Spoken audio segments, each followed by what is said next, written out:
material witness on an aggravated battery with a handgun, and they believe this might be in retaliation to her testimony.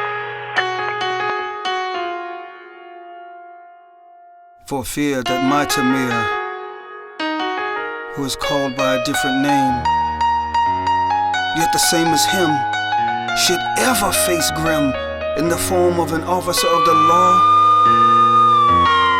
I rage.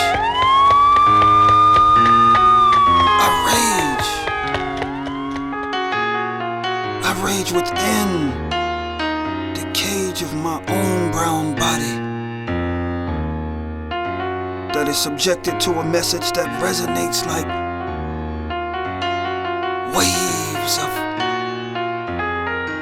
cutting through the air. In less than 2 seconds comes the round that laid that brown body down to the ground, lifeless. I rage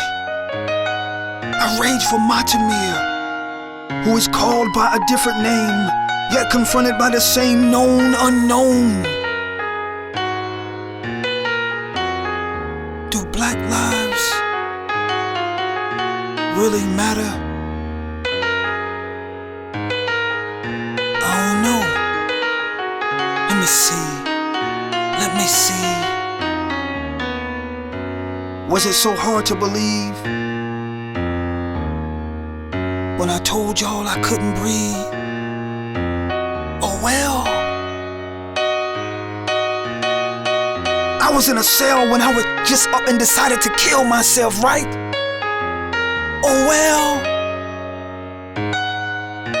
And I was in the back of your ride when I died.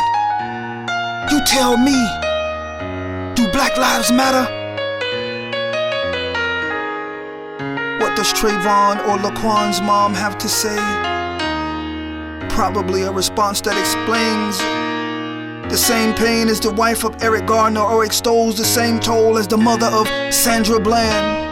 Do you understand that this here is for my Tamir, who is called by a different name? A king and 4 queens. My Ali, my Michelle, my Charity, my Katura, my Kamani, my fear. My Tamir, who is called by a different name, is just waiting their turn to learn what Mega found out in his driveway. What Dr. King found out on a balcony one day.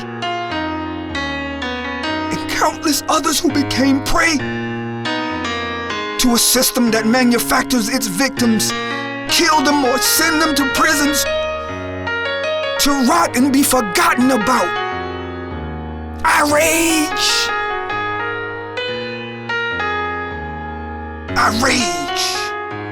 rage for every Tamir who may be called by a different name.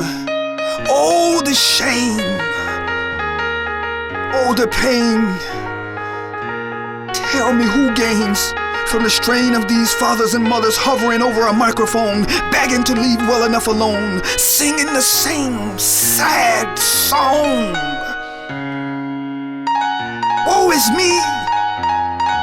Where's the relief? Why do we grieve? Why do we believe that things will get better when they constantly get worse? Here comes the hearse. It's time to ride again. Let's make this clear. I rage for my Tamir, who is called by a different name. I rage.